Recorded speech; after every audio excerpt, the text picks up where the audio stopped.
మమ్మల్ని మిక్కిలిగా ప్రేమిస్తున్నటువంటి మా ప్రియ పరలోకపు తండ్రి, మీ పరిశుద్ధమైన శ్రేష్టమైన భాగాలకు యేసుక్రీస్తు పేరిట కృతజ్ఞతాస్తుతులు చెల్లిస్తున్నాము నాన్న. తండ్రి, మీ కృపతో ఇంతవరకు మమ్మల్ని అందరినీ క్షేమంగా కాపాడి ఈ పరిశుద్ధ దినం మీ సన్నిధిలో చేరి మిమ్మల్ని ఆరాధించుటకు మాకు ఇచ్చినటువంటి అవకాశాన్ని బట్టి యేసుక్రీస్తు పేరిట మరొకసారి కృతజ్ఞతాస్తుతులు చెల్లిస్తున్నాము నాన్న.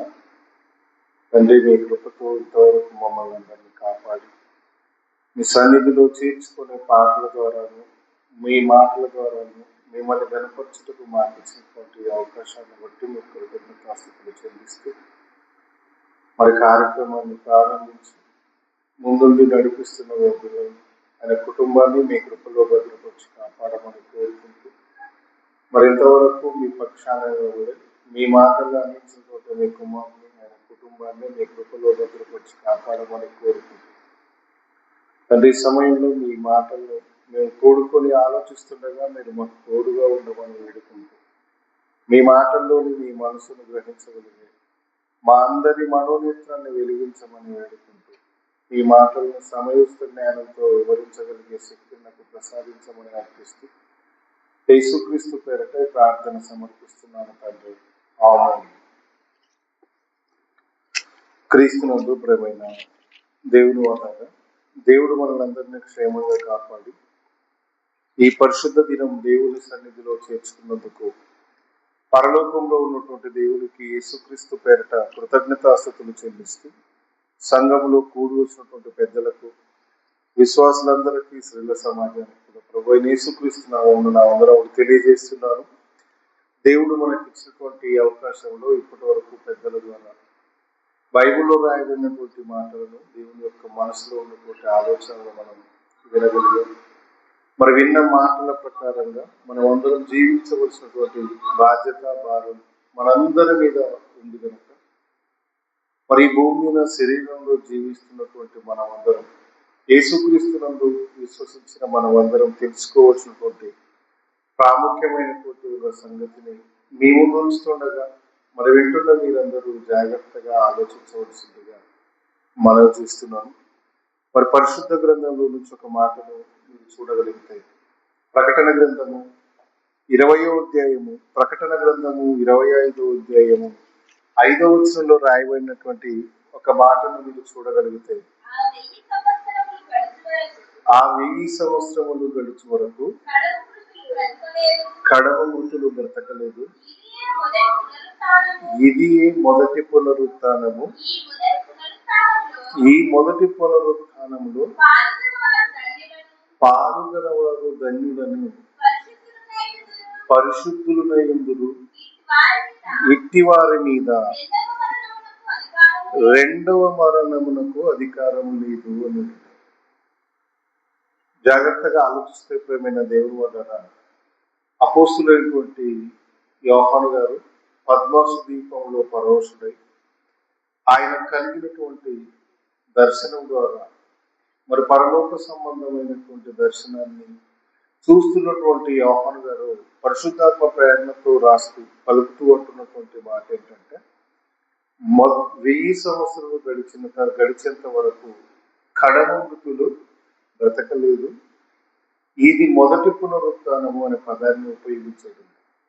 ఈ మొదటి పునరుత్థానంలో పాలు పొందిన వారు ధన్యులు, వారు పరిశుద్ధులుగా ఉంటారు అని యోహాను గారు చెబుతున్నట్టుగా మనం బైబిల్లో చూడగలం. అయితే ప్రేమైన దేవుడు అనగా ఈ మొదటి పునరుత్థానం అన్నది ఏంటి? ఎందుకంటే నేడున్నటువంటి క్రైస్తవ సమాజంలో యేసుక్రీస్తు యొక్క రెండవ రాకడ గడిచిపోయింది అని, ఇక రాకడన్నది లేదు అన్న వాదనతో నేటి క్రైస్తవ సమాజంలో బోధలు విస్తరిస్తున్నాయి.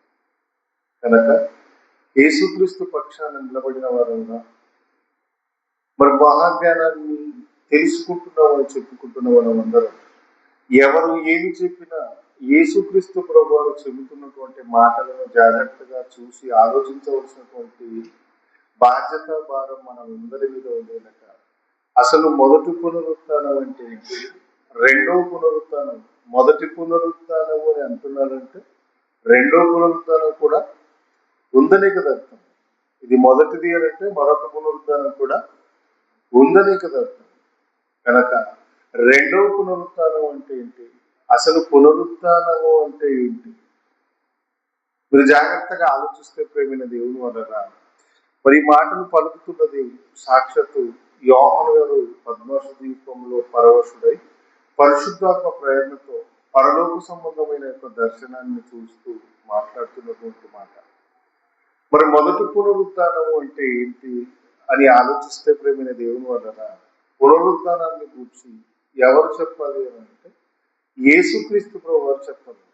ఆయన మాట్లాడుతూ ఆయన ఈ భూమి మీద బ్రతుకున్న కాలంలో తను జీవిస్తున్నటువంటి తన 33 సంవత్సరాల జీవిత కాలంలో బోధించినటువంటి బోధలో ఆయన మాట్లాడుతూ చెప్పినటువంటి ఒక మాటను మీరు ఆలోచించగలిగితే యోహాను సువార్త 11వ అధ్యాయము 23వ వచనంలో రాయబడినటువంటి ఒక మాటను యేసుక్రీస్తు ప్రభు వారు పలుకుతున్నటువంటి మాటను మనం చూడగలిగితే, యేసు నీ సహోదరుడు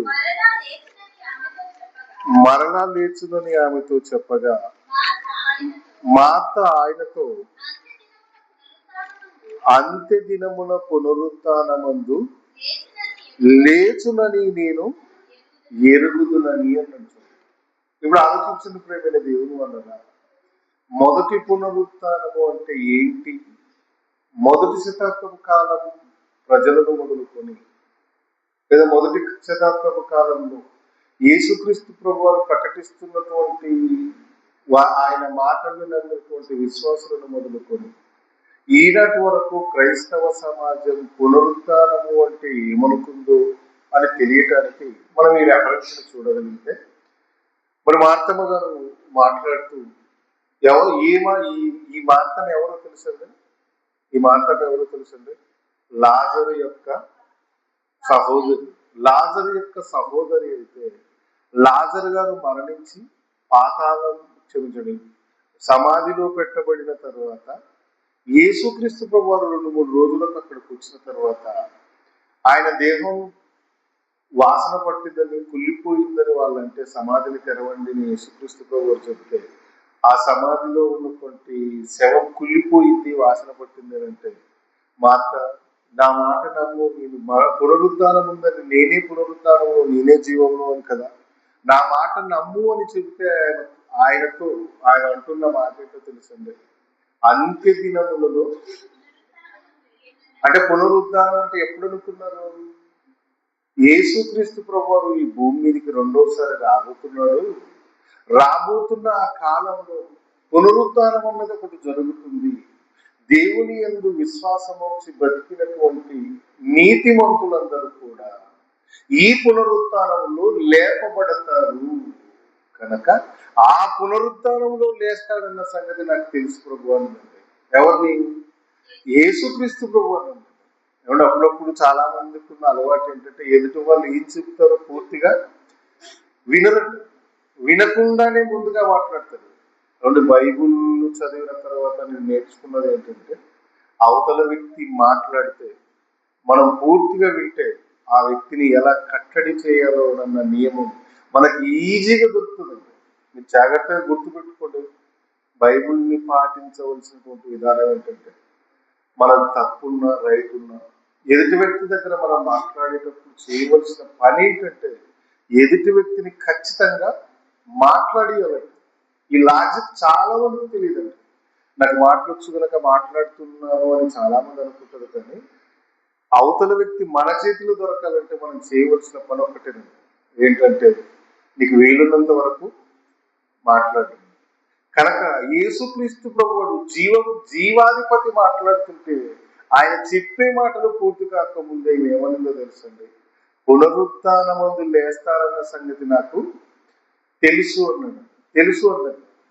కానీ అసలు పునరుద్ధానం అనేసరికి యేసుక్రీస్తు బోధ విన్నటువంటి ఈమె విశ్వాసం కూడా ఎక్కడికి వెళ్ళిందో తెలుసండి. పునరుద్ధానం అని అంటే యేసుక్రీస్తు రెండవ రాకడలో ఒక పునరుద్ధానం అంటూ జరుగుతుంది, ఆ పునరుద్ధానం లేస్తాడు అని ఈ మాటను కూర్చిన ప్రకటన గ్రంథంలో యోహాను గారు చెప్తుంది. ప్రకటన గ్రంథంలో 20వ అధ్యాయము 5వ వచనంలో రాయబడినటువంటి మాటను ఆలోచిస్తే ప్రేమైన దేవుడు అనగా 1000 సంవత్సరములు బ్రతుకు 1000 సంవత్సరములు గడుచు వరకు కడమ మృతులు బ్రతకలేదు. ఇదే మొదటి పునరుద్ధానము అనే పదాన్ని యోహాను గారు ఉపయోగించి మాట్లాడినట్టుగా మనం చూడగలం. అయితే ప్రేమైన దేవుడు అనగా అసలు మొదటి పునరుద్ధానం అంటే ఏంటి? అక్కడ మాట్లాడుతూ యేసుక్రీస్తు అన్న మాటను కూడా పూర్తిగా చదువుతానే మన క్లారిటీ రావడానికి.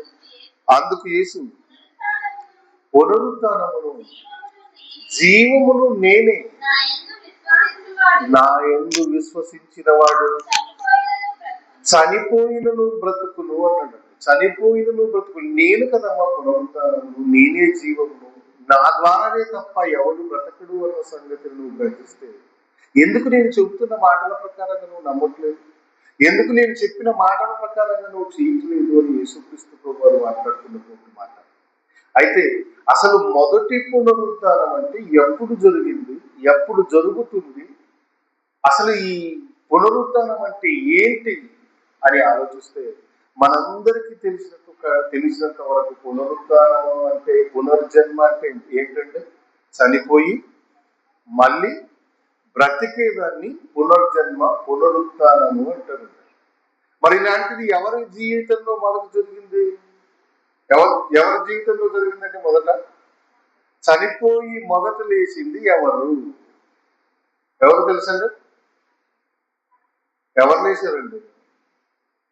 చనిపోయి మొదట లేచింది ఎవరు? లాజరు. ఏలియా కూడా ఒకరు లేపారండి. పాత నిబంధన కాలంలో అవును, చారపత్ అనే ఊరికి వెళ్ళి ఒక విధవరాలు కుమారుడు చనిపోతే అవును కనుక వీళ్ళు కూడా లాజరు లేచాడు, అంతకు మునుపు ఏలియా లేకపోతే కూడా ఒక వ్యక్తి లేచాడు అని అంటే, ఇప్పుడు పునరుత్థానం అన్నది ఎవరికి సంభవించాలండి? ముందు ఎవరికి రావాలండి ఈ పేరు? లాజరుకో లేకపోతే ఏలియా లేపిన వారితో రాగలదు. కానీ లాజరు కానీ ఏలియా లేపి ఆ రోజు ప్రార్థన చేస్తే ఆ యవనస్తుడు కానీ వాళ్ళు సొంతం లేచారా? ఎవరైనా లేపితే లేచారా?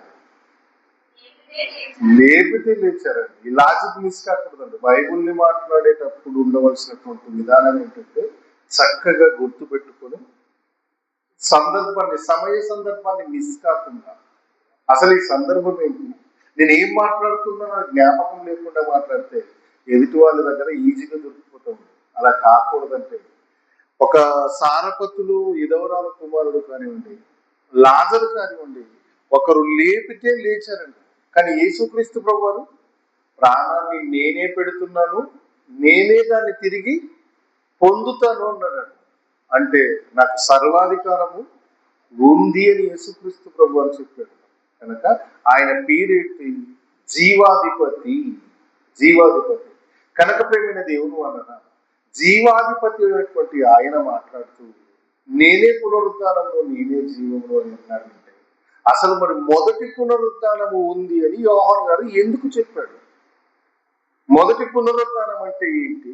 ఈ పునరుద్ధానంలో ఎవరెవరు లేస్తారు అని ఆలోచిస్తే అసలు పునరుద్ధానము ఎప్పుడు జరుగుతుందో ఒక్కసారి మనం బైబిల్లోకి వెళ్ళి చూడగలిగితే, బైబిల్లో రాయబడినటువంటి మాటలను చూసి ఆలోచించగలిగితే మరణించిన వారు లేస్తే పునరుద్ధానము అని మనకు అర్థమైతే అది దృష్టిలో పెట్టుకొని ఒక్కసారి యోహాను సువార్త 5వ అధ్యాయము 28వ వచనం చూడండి. ఒకసారి యోహాను సువార్త 5వ అధ్యాయము 28వ వచనం.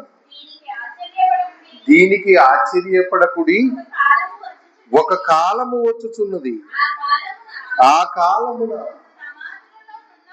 సమాధులలో ఉన్న వారందరూ ఆయన శబ్దము విని మేలు చేసిన వారు జీవ పునరుద్ధానములకు, కీడు చేసిన వారు తీర్పు పునరుద్ధానములకు బయటికి వచ్చేదరు అన్నాడు. ఎవరి స్వరము విని? యేసుక్రీస్తు స్వరం. ఆ స్వరము విని ఎక్కడున్నారు బయటకు వస్తారన్నాడు? సమాధులలో ఉన్నవారు. మేలు చేసిన వారు జీవ పునరుద్ధానమునకును, కీడు చేసిన వారు తీర్పు పునరుద్ధానమునకు వచ్చుదురు అన్నాడు. ఈయన స్వరం ఎప్పుడు వినపడింది చెప్పండి? యేసుక్రీస్తు స్వరం ఎప్పుడు వినపడిందండి? యేసుక్రీస్తు ప్రభువారు ఇంచుమించు 2000 సంవత్సరాల క్రితమే ఈ భూమి మీదకి వచ్చి స్వయాన మనుషులకు కనపడుతూ మాట్లాడాడు. ఈయన మాటలు విన్న వారిలో అనేకులు ఏం చేశారో తెలుసండి? ఏం చేశారో తెలుసు? సమాధులలో ఉన్నవారు లేచారు. ఎలా సమాధులలో ఉన్నారు? ఎలా సమాధుల్లో ఉన్నారు తెలుసు? బైబిల్ ఉందండి డెఫినేషన్. ఎలా సమాధుల్లో ఉన్నవారో తెలుసండి?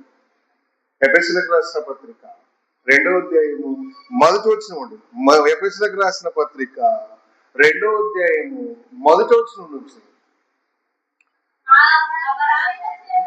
మన అపరాధముల చేతను పాపముల చేతను మీరు చచ్చిన వారై ఉండగా.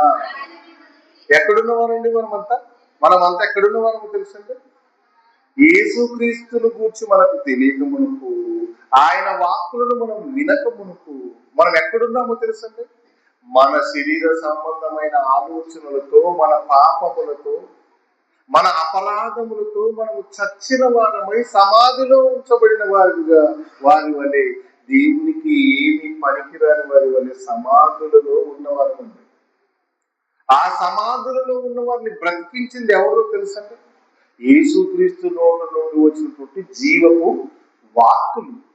ఈ వాక్కులు విన్న తర్వాత మనకేమనిపించింది? జీవ పునరుద్ధానం పొందాలంటే శరీర సంబంధమైనటువంటి కార్యాలను నేను చంపుకొని ఆత్మ సంబంధమైన విషయాలందు నేను మొగ్గు చూపుతూ ఆత్మ సంబంధమైనటువంటి కార్యక్రమాలను నేను చేస్తూ ఈ భూమి మీద దేవుడి కొరకు బ్రతికి శాశ్వతమైన నిత్యలోకములో నేను ప్రవేశించాలన్న ఆశతో, ఆలోచనతో, విశ్వాసంతోనే మనమందరము మారు మనసు పొంది పాపక్షమాపణ నిమిత్తం బాప్తీసం తీసుకుని ఏమయ్యామో తెలుసండి? పునరుద్ధారులమయ్యాము. ఇది మొదటి పునరుద్ధానం. ఏమంటే మొదటి పునరుద్ధానం ఇది అనగానే ఇక్కడ ఇంకొక క్వశ్చన్ అండి. ఆ క్వశ్చన్ ఏంటంటే, ఏమంటే మీ బైబుల్లోనే మీరు ఏం చూపించారు? పునరుద్ధానమును జీవమును నేనే అని అన్నాడు, యేసుక్రీస్తు అన్నారు కదా, మరి పునరుద్ధానం అయినటువంటి ఆయనకి ఎందుకండి బాప్తీసం? ఎవరికి? యేసుక్రీస్తు ప్రభువుకు బాప్తీసం ఎందుకండి?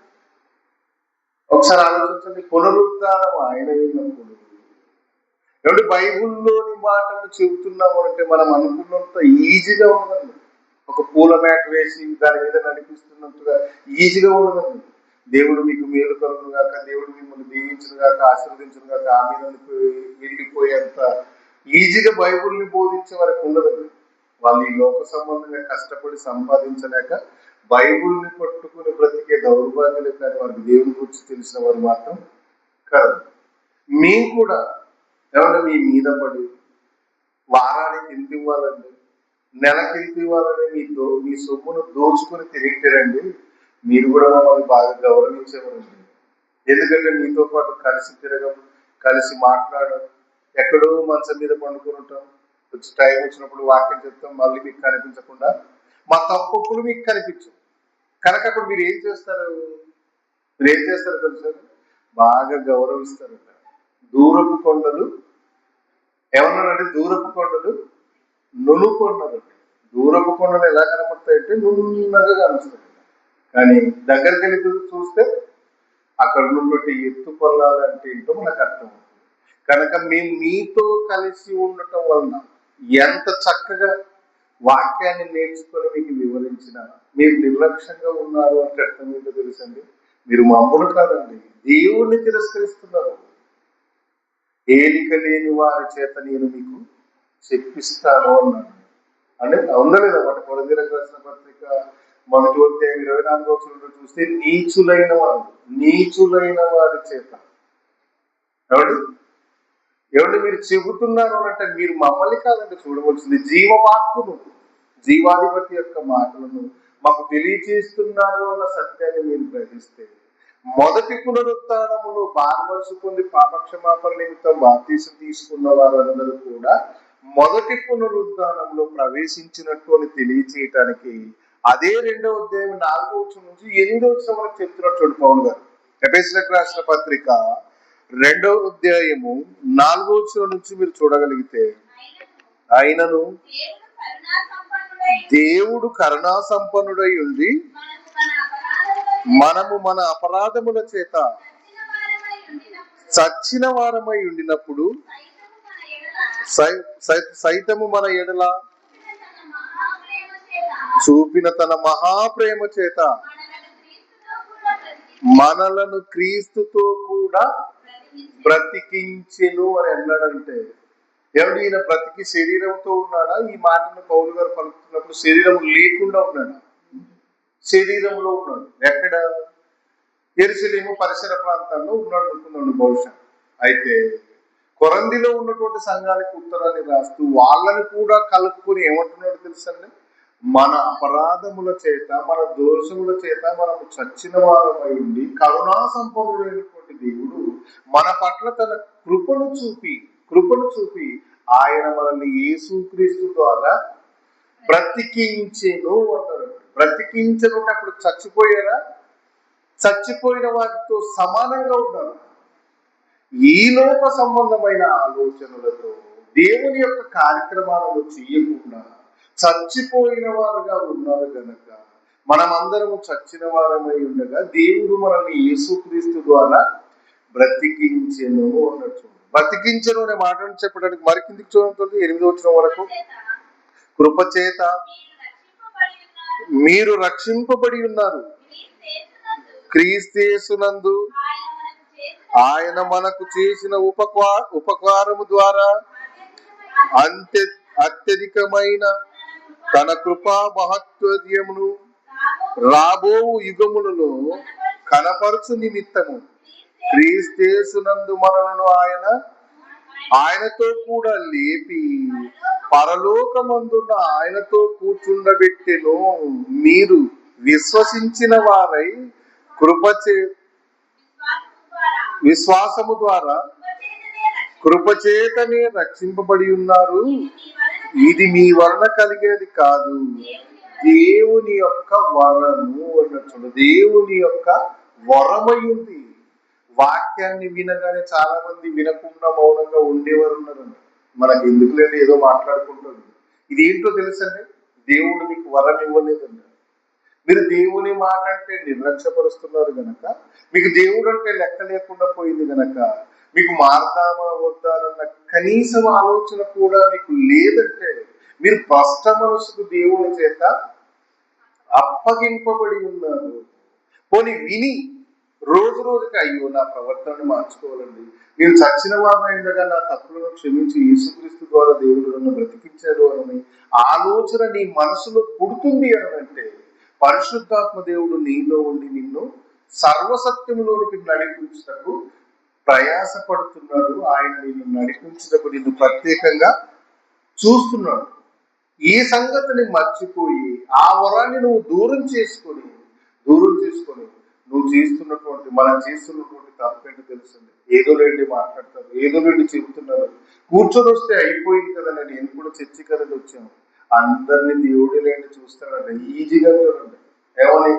అందరూ బైబులే కదండి చెప్పేది, అందరూ దేవుని గురించే కదండి చెప్పేది. ఎవడో ఒక నోట్ ఇస్తే చూడకుండా సంచిలో పెట్టుకుంటాము. నిజంగా అందరూ నోట్లే కదండి, అందరూ డబ్బులే కదండి ఇచ్చేదని పెట్టుకో.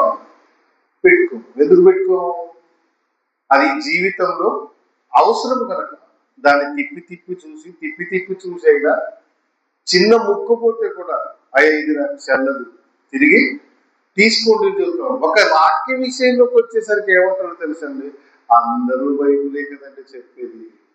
అంటే బైబుల్ చెబుతున్న వాళ్ళకైనా వీళ్ళు జ్ఞానవంతులాగా పెట్టకుండా ఏమని? అందరూ బైబులే నుండి చెప్పేది, అందరూ బైబులే చెప్పేది. కానీ యేసుక్రీస్తు ప్రభువారు ఎందుకన్నాడు మీరేమి వినుచున్నారో? ఎందుకన్నాడు? బైబులే కదండి చెప్పేదని ఆయనకు తెలియదండి. ఆయనకు తెలియదు. ఒకసారి ఆలోచించండి, యేసుక్రీస్తుకు తెలియదండి ఈ విషయం. మరి తెలిసి ఎందుకన్నాడు? ఒకసారి ఆలోచించండి, తెలిసి ఎందుకన్నాడు? కనుక వాక్యము ఎవరికి అర్థమవుతుందో, ఎవరు చక్కగా విశ్లేషించి అర్థం చేసుకొని మాట్లాడగలరు వాళ్ళకు దేవుడు అనుగ్రహించినటువంటి వరం అండి. పోనీ సింపుల్ ఒక లాజిక్ ఆలోచిస్తారండి. ఏమండి, మనకి ఇష్టమైన లేదా మన ఫ్రెండ్షిప్ ఉన్న వారిని గురించి అయితే మనం చెప్పగలం. తెలియని వాళ్ళ గురించి చెప్పమంటే చెప్తారండి. ఏమండి, మీరు ఒకసారి ఆలోచించండి. తెలియని వ్యక్తిని గురించి మీరు ఏమైనా చెప్పగలరా? చెప్పలేదు. ఎందుకు చెప్పలేదు? ఆ వ్యక్తి గురించి మనకేమి తెలియదు కనుక. అదే నీ పక్కనున్న నీ ఫ్రెండ్ని గురించి అడగండి. ఉదాహరణకి ఇస్రాయల్ అన్న గారు నేను కలిసి తిరుగుతున్నప్పుడు ఇస్రాయల్ అన్న గారు ఎలాంటి వారు అంటే, నాకు తోచినంత వరకు ఇంచుమించు ఆయన అలవాట్లను, ఆయన మాట తీరును, ఆయన పద్ధతులను కనీసం ఒక 70% అయినా చెప్పగలను. 100లో ఇంచుమించు ఒక 70% అయినా చెప్పగలను. ఆయన భార్యను అడిగితే ఇంచుమించు 90% అయినా చెప్పగలరు. కానీ పూర్తిగా 100% మాత్రం మనం చెప్పలేకపోయినా ఒక 70% చెప్పాలన్నా, ఒక 90% చెప్పాలన్నా, ఇది ఎలా తెలిసింది నాకు? ఆయనతో కలిసి ఉండటం వల్ల.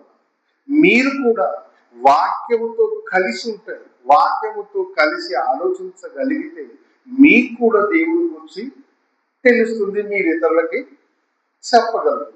ఏ రోజు దేవుడి గురించి ఆలోచించక ఒక్క ఆదివారం మాత్రమే చర్చిలో కూర్చొని దేవుడి గురించి చెప్పాలంటే చాలా కష్టమైపోతుంది. అప్పుడప్పుడు ప్రార్థన చేసేటప్పుడు కూడా మన మాటలు తడబడతాయి. ఎందుకు తడబడతాయి? నోరు ఒకటి పలుకుతుంది, మన మనసు ఏదో ఆలోచిస్తుందండి. మనం ప్రార్థనలో తప్పిపోవటానికి కారణం ఏంటో తెలుసండి? మన నోరు దేవుడికి కృతజ్ఞతాస్తుతులు చెల్లిస్తున్నామని మనం అనుకుంటున్నాం, కానీ మన మైండ్ మాత్రం ఏదో వేరేది ఆలోచిస్తుందండి. అందుకు పెదవుల మీద మాట తప్పిపోతుంది. కనుక ప్రియమైన దేవుడు అనగా మీరు జాగ్రత్తగా ఆలోచిస్తే మొదటి పునరుత్థానం ఎప్పుడు జరిగింది అంటే యేసుక్రీస్తునందు విశ్వసించి బాప్తీసం పొందిన తర్వాత జరిగింది. ఆ రోజే మొదటి పునరుత్థానం అని తెలియటానికి మరొక మాటను కూడా మీరు చూడగలిగితే రోమిలకు రాసినటువంటి పత్రిక 2వ అధ్యాయము 4వ నుంచి 8వ వరకు చూడండి ఒకసారి. రోమిలకు రాసినటువంటి పత్రిక. దేవుని అనుగ్రహము మారు మనసు పొందుటకు నిన్ను ప్రేరేపించుచున్నదని ఎరగక ఆయన అనుగ్రహైశ్వర్యమును, సహనమును, దీర్ఘశాంతమును తృణీకరించుదువా? నీ కాఠిన్యమును మార్పు పొందని నీ హృదయమును అనుసరించి ఉగ్రత దినమందు అనగా దేవుని న్యాయమైన తీర్పు బయలుపరచబడును దినమందు నీకు నీవే ఉగ్రతను సమకూర్చుకొనుచున్నావు. ఆయన ప్రతి వానికి వాని క్రియల చొప్పున ప్రతిఫలమిచ్చును. సత్క్రియను ఓపికగా చేయు మహిమను ఘనతయు అక్షయతయు వెదుకువానికి నిత్య జీవము ఇచ్చును అన్నట్టు. మీరు జాగ్రత్తగా ఇక్కడ ఆలోచించగలిగితే దేవుని యొక్క ఆత్మ మీ దగ్గర ఉంది. ఆయన మీ మారు మనసును గురించి బోధిస్తున్నాడు. వాక్యాన్ని చెబుతున్నప్పుడు మీ మనసులో ఏమనిపిస్తుందంటే అయ్యో నేను మారాలి, అయ్యో నేను మారాలి, అయ్యో నేను మారాలని మీకు అనిపిస్తుంది అంటే మీ దగ్గర ఉన్నటువంటి పరిశుద్ధాత్మ దేవుడు మిమ్మల్ని సర్వసత్యంలోనికి పరిశుద్ధతలోనికి నడిపించుటకు ప్రయాసపడుటకే దేవుడు ఆయనను మీ దగ్గర ఉంచాడు. కానీ ఆయన మాటకు మీరు లోబడకుండా బయటికెళ్ళగానే మళ్ళీ యథావిధిగా దేవుణ్ణి మర్చిపోయి లోకంలో బ్రతకటానికి అలవాటు పడుతున్నారు. మీ హృదయాన్ని కఠినపరుచుకుంటున్నారు. ఈ కాఠిన్యము వలన మీరు ఉగ్రతను రోజు రోజుకి పెంచుకుంటున్నారు. న్యాయమైన తీర్పు దేవుడు తీర్చు ఆ దినమున మీరు ఉగ్రతను సమకూర్చుకొనుచున్నారు. కనుక మీరు దేవుడు అనుగ్రహించినటువంటి మేలులను మీరు పొందాలి అని అనుకుంటే ప్రేమైన దేవుడు అనగా వాక్యం చెబుతున్నటువంటి జాగ్రత్తలను మనం నేర్చుకుంటూ తెలుసుకుంటూ మన బ్రతుకులను మార్చుకుంటూ సిద్ధపడితే ఇదిగో మొదటి పునరుత్థానం ఎలాగైందో మరి క్లారిటీగా తీతు గారికి ఉత్తరాలు రాస్తూ అపోస్తలుడైనటువంటి పౌలు గారు చెబుతున్నటువంటి మరొక మాటను కూడా మీరు చూడగలిగితే తీతు పత్రిక 3వ అధ్యాయము 5వ వచనం చూడొకసారి. తీతు పత్రిక 3వ అధ్యాయము 5వ వచనం. మనము నీతిని అనుసరించి చేసిన క్రియల మూలముగా కాక తన కనికరము చొప్పుననే పునర్జన్మ సంబంధమైన స్నానము ద్వారా. పునర్జన్మ సంబంధమైన స్నానం అంటే ఏంటండి? మారు మనసుకు తగిన ఫలము ఫలించుటకై బాప్తీసం పొందటం అండి. పునర్జన్మ సంబంధమైనటువంటి స్నానం అంటే ఏంటంటే, ఆ రోజు నేను మారాను, దేవుని కొరకు నేను బ్రతుకుతాను, సంఘ పెద్దల యొక్క, సంఘ కాపరి యొక్క, ఈ ప్రకృతిలో ఉన్నటువంటి పంచభూతాలకు ప్రమాణం చేసి నేను దేవుని కొరకు బ్రతుకుతాను అని మనల్ని మనం దేవునికి అప్పగించుకొని పునర్జన్మ సంబంధమైనటువంటి స్నానాన్ని పొందామే, బాప్తిసాన్ని పొందామే. అది మొదటి పునరుద్ధానము. ఈ పునరుద్ధానంలో పొందిన వారికి దేవుని కొరకు నీతి క్రియలను, సత్క్రియలను అనుసరిస్తూ బ్రతకగలిగితే రెండవ మరణానికి అధికారం లేదు. అంటే శరీరములో నుండి చచ్చిపోవడం కాదండి. శరీరంలో నుండి చచ్చిపోవడం కాదు.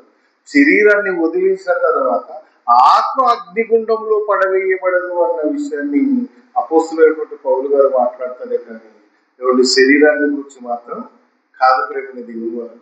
కనుక మొదటి పునరుద్ధానాన్ని పొందిన మనం అందరం దేవుని కొరకు బ్రతకగలిగితే రెండవ మరణం నుంచి మనము తప్పించబడతామన్న సత్యాన్ని గ్రహించగలిగితే, మారు మనసు పొంది పాపక్షమాపణ నిమిత్తం బాప్తీసం తీసుకున్న మన అందరి జీవితంలో మొదటి పునరుత్థానము జరిగిపోయింది.